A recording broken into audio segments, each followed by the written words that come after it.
This is Captain America 419, an issue written by Marky Mark from my favourite run on any comic ever. This is from the stretch of this Captain America run that most people are not very fond of. They are very critical towards it. I think with Captain America, with the Marky Mark run, the Wary Wolf story, it had this ripple effect where everything after it was judged a lot harsher. This issue is about Madam Hydra, so it is off to a good start. But one thing that people often point to is the downgrade in the book's art, because we have an artist here who he is the weakest regular artist during this run. He's not bad, I didn't mind his work, but he's not really flashy or stylish, and his run on art is sandwiched in between two really great artists.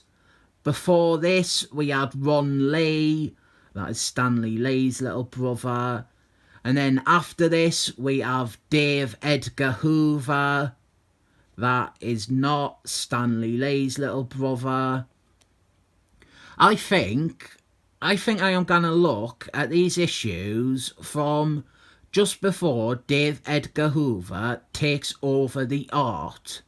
Because even these comics, which I agree probably are the weak patch of Marky Mark's run, the early 400s, there are still some excellent stories hidden in there, like this, or that one that I have already reviewed with that ballistic fella.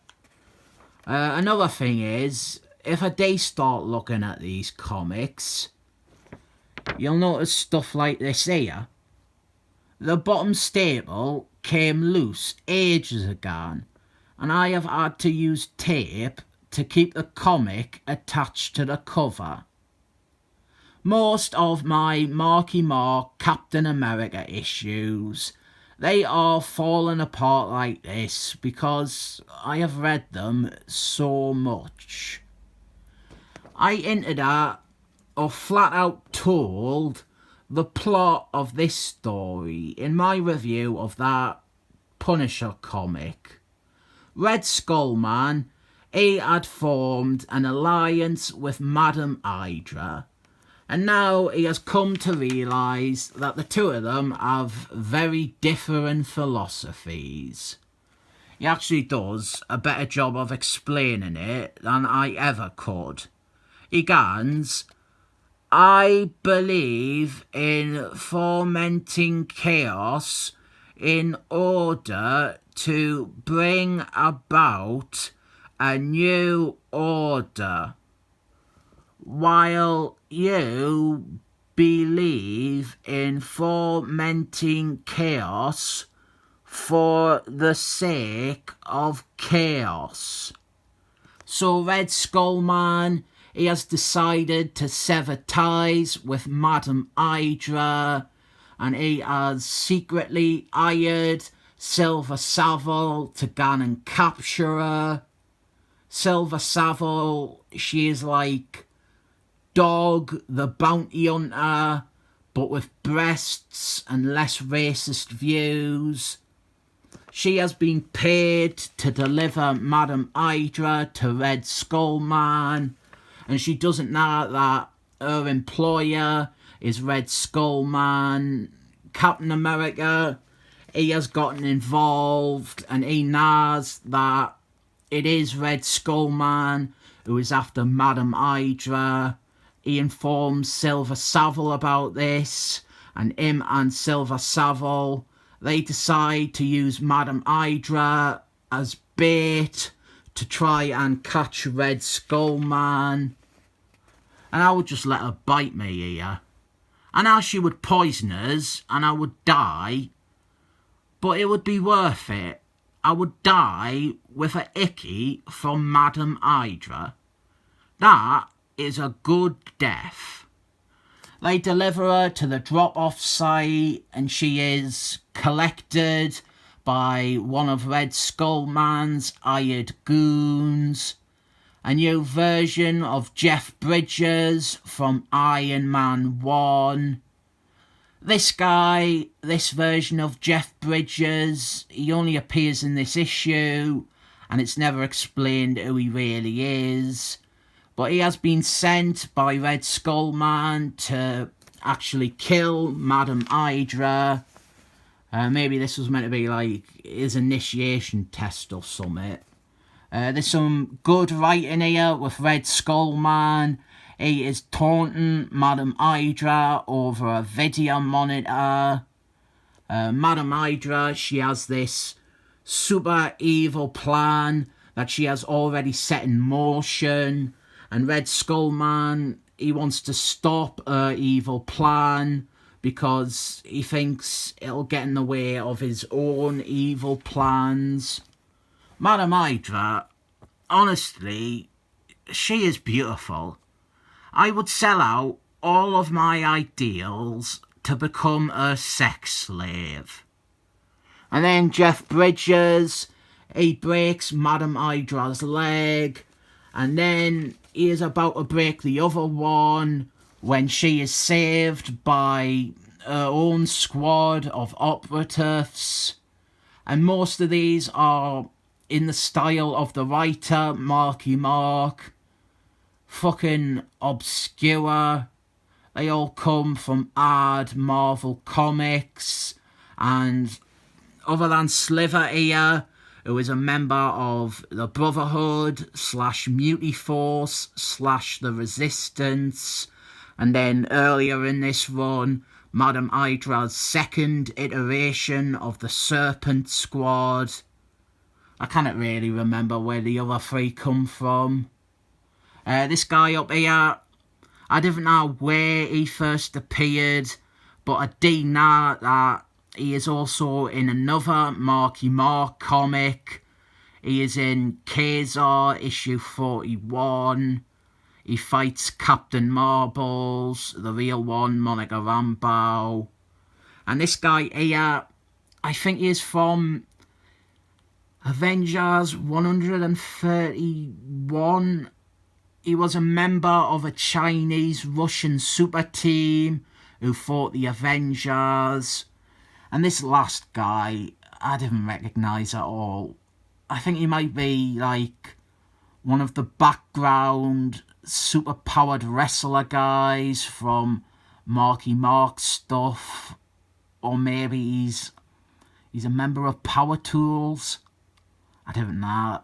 They are all incredibly minor characters that I should be applauded for even correctly identifying maybe 3 of them. And together, they killed Jeff Bridges, which raises the question of why Iron Man struggled so much against this same bloody armour. I think the continuity is the armour, the Jeff Bridges armour, that wound up in the possession of the government. I remember Us Agent training against someone wearing it. Captain America 354. And I assume Red Skull Man, he wound up with it because he had moles in the government. Even though his double agent was dead by that point. He died in Captain America 349, maybe 350. He probably has another double agent or something. Or maybe his people stole it. You can tell that I really love Marky Mark's Captain America, can't you? Madam Hydra, her mad scheme this time, she's gonna broadcast something onto every television in the world, and it'll make people gone blind. It almost sounds like the sort of thing that Daredevil would have to stop in the Silver Age. And Captain America, Silver Savile and Bucky, they track her down to the broadcast station and they set out to stop her. Bucky, I call him Bucky because what happened was a bunch of evil alt-right troll fanboys, they wrote into Marvel and said that you cannot have a black man be Bucky. That is white genocide. Bucky is white. Why is Bucky a black man? So Marvel changed the character's name, but I call him Bucky to stick it to them racist buffoons. Anyway, Bucky, he hasn't been in this book for like nearly 100 issues. Issue 355. No, wait, no. It was in backup stories in 377. But when I read this for the first time, I was excited to see his reunion with Captain America. And sadly, it doesn't really deliver much on that front. There is one bit, but it's not what I really wanted. They all fight them lads from before, and you do get to see Captain America and Bucky working together, but little writing attached to it.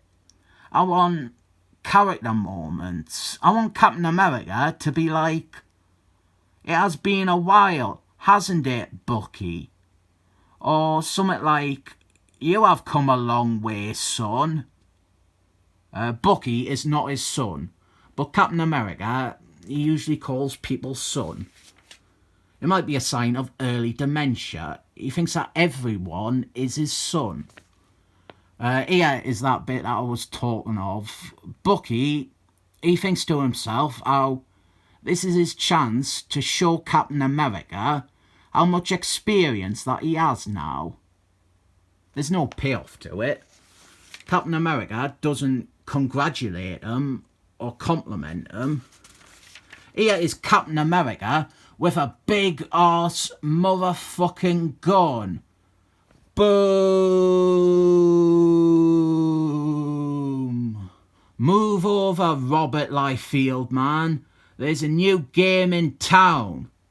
Captain America, he uses the bazooka to knock down the mast so that it cannot send out Madame Hydra's evil video. And we have a bit of a comedy ending.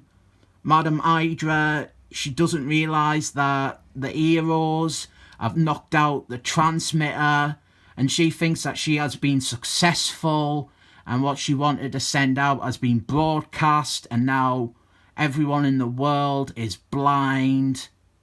And she is very arousing when she is having this celebratory orgasm face like this. I do feel silly reviewing these comics. Marky Mark Captain America. There's only so many ways I can say that I love something, and like, I'm so into it, I can't even see what the faults people would pick with these issues are. The art is fine. It's not as good as it could be, but it's not fucking Tom Grindberger's, is it? Is this revolutionary stuff? Is it as pristine or perfect as Marky Mark's best issues? Of course not, but it's not remotely bad.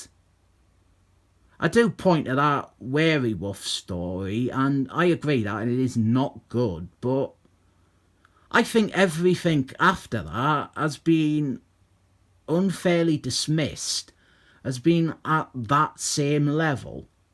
This is good. If you didn't think it is, then fuck off. This is great fun and a good comic. 7 thumbs up.